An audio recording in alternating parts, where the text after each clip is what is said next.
From the unforgiving streets of South Central Los Angeles to global stages and Hollywood sets, Ice Cube's journey is a story of resilience, courage, and transformation. Born O'Shea Jackson in 1969, he turned the pain and injustice of his youth into words, then into music that shook a generation. Beyond the microphone, beyond the fame, lies a man who learned the power of silence, the weight of responsibility, and the importance of staying true to oneself.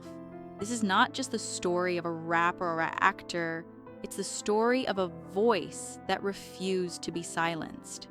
Part 1.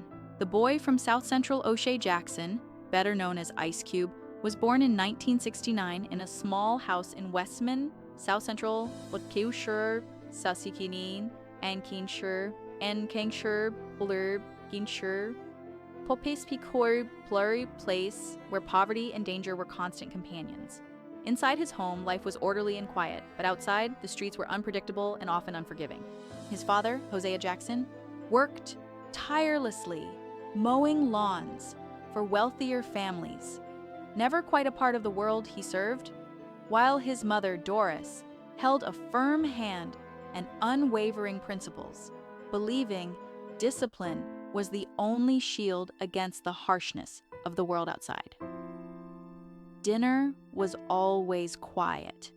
Conversations were cautious, and every glance carried a weight of unspoken caution. From an early age, Cube learned that survival required him to walk carefully, to keep his head down, and to observe without drawing attention. In a neighborhood where anger and frustration could erupt at any moment, he learned patience, endurance, and vigilance, understanding that staying unnoticed was sometimes the only protection. Tragedy struck when his sister, the family's pride, became a victim of senseless street violence. Witnessing her struggle and the aftermath shaped something in young Cube. He realized the world wasn't fair, and staying silent or obedient didn't guarantee safety. The grief he carried could have crushed him, but instead, it became fuel. He began writing, not just to survive, but to speak the truths that no one around him dared to say. Every word he penned was precise, a response to injustice, a testament to pain, and the beginning of a voice that would one day echo far beyond the streets of South Central. When a classmate read one of his notes aloud in the schoolyard, something shifted. For the first time, Cube realized that his words could connect with others, that his perspective mattered, and that his pain could transform into something more powerful. Writing became a weapon, a way to challenge lies, injustices, and societal indifference. From the small house where he once sat in silence, a voice emerged, sharp, unflinching, and impossible to ignore. Ice Cube's first explosion was not loud or public yet, but it marked the moment when suffering became purpose, and purpose became expression. Part 2. Fire meets the system. Words alone were not enough. The fire in Cube's heart demanded a broader stage. Music became his outlet, a space where anger could be amplified, frustration transformed into rhythm, and stories of survival could reach the ears of an entire generation. Cube found in rap the freedom he had been denied, a place where he could confront society without fear of silence.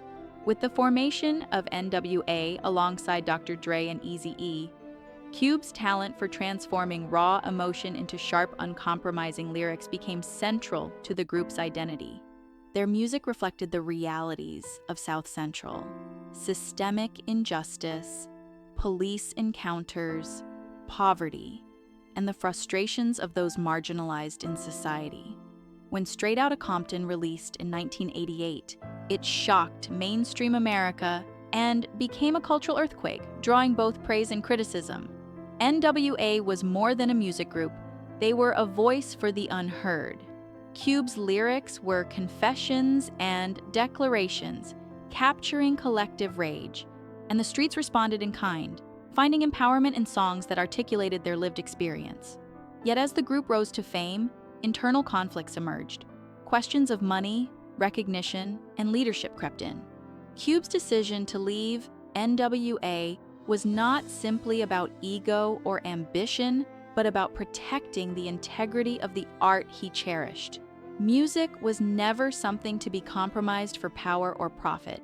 It was a weapon, a form of liberation, and Cube refused to dilute its truth. Leaving the group was an act of self-preservation and a commitment to the principles that had first driven him to speak. His solo debut, America Kika's Most Wanted, released in 1990, was a statement of independence, a continuation of his fight, and a reaffirmation of his voice. The album resonated because it was fearless, intelligent, and uncompromising. Cube had become not just a rapper, but a symbol for an entire movement, demonstrating that music could articulate anger, critique society, and inspire change without apology. The fire had found its stage, and Cube's voice burned brightly, refusing to be ignored. Part 3. The burn behind the applause. As his fame grew, life demanded a different kind of fire. Marriage, family, and responsibility introduced a tension between public intensity and private peace. The songs that once raged against injustice now had to be tempered with the care and protection of loved ones. Cube remained a commanding presence on stage, yet in the quiet of home, he learned restraint. His music became a tool not just for rebellion, but for expression, reflection, and sometimes protection. The fire that once ignited crowds now needed careful management, a balance between personal integrity and the safety of those he loved. Cube's growth as an individual did not diminish his artistry. It transformed it. His lyrics, while less explosive, carried the weight of experience, wisdom, and responsibility. The man who once set streets ablaze with words now wielded them with precision, ensuring his art could still strike the right chord without endangering the fragile balance of his personal life. Even as the audience's expectations shifted, Cube's commitment to authenticity remained unwavering. He learned that true strength lies not in constant confrontation, but in knowing when to channel passion with care.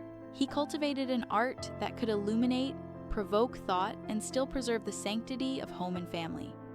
In this delicate balancing act, Ice Cube discovered that fire, once uncontrolled, could now be shaped into warmth, sustaining rather than destroying. Part 4. When silence wins. Time brings perspective, and Cube came to understand the paradox of influence. His generation had fought for a voice in a society that tried to silence them, and through rap, they achieved visibility and power.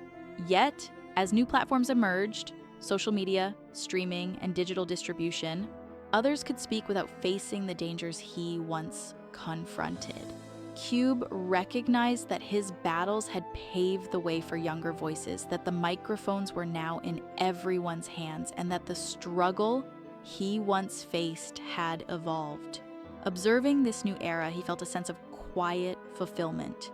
His own voice no longer needed to roar to be meaningful. The world was already speaking. The challenge now was to respect the power of silence, to appreciate the weight of restraint, and to acknowledge that legacy does not require constant reaffirmation. Cube understood that influence can endure without applause, that the door one opens does not require constant acknowledgement, and that survival in the long term often demands patience and discretion. His music had once been a battlefield for survival, but now his silence carried lessons just as profound. The crowd's desire for the old warrior was natural, yet Cube's evolution reflected a maturity that few could fully comprehend. Speaking less, listening more, and preserving the flame within, he demonstrated that courage is not always loud. It can be quiet, deliberate, and lasting. Part 5. The Quiet Fire. Now in his 50s, Ice Cube's life exemplifies resilience, integrity, and the enduring impact of authenticity. He no longer seeks the spotlight, accolades, or chart success. What matters is maintaining the fire within, preserving principles, and guiding the next generation with example rather than spectacle. His journey from a child navigating South Central's dangers to a global icon of hip-hop and cinema is marked by transformation, persistence, and conscious choice. The flame that once roared in streets and studios now burns as a steady light, illuminating his path and providing warmth to those he loves. Ice Cube's true victory lies not in fame, awards, or recognition, but in surviving with integrity, maintaining authenticity, and leaving a legacy that inspires even without constant attention. His music, films, and actions continue to influence, not because they dominate headlines, but because they first die you a fright, truth, resilience, and the courage to evolve. For younger generations, his life serves as both blueprint and inspiration, to speak, to fight, and to create, but also to recognize when restraint, silence, and necessary. Ice Cube's story reminds us that the most enduring victories are often quiet, measured, and deeply human. He does not need applause because his impact is woven into culture, memory, and the spirit of those who continue to walk the path he helped open. The fire that defined him never went out. It simply changed shape, transforming from an instrument of protest into a beacon of endurance, wisdom, and integrity. Ice Cube's legacy is the quiet power of self-respect, perseverance, and the courage to adapt while staying true to one's principles. A fire that warms, inspires, and endures without ever needing to blaze again.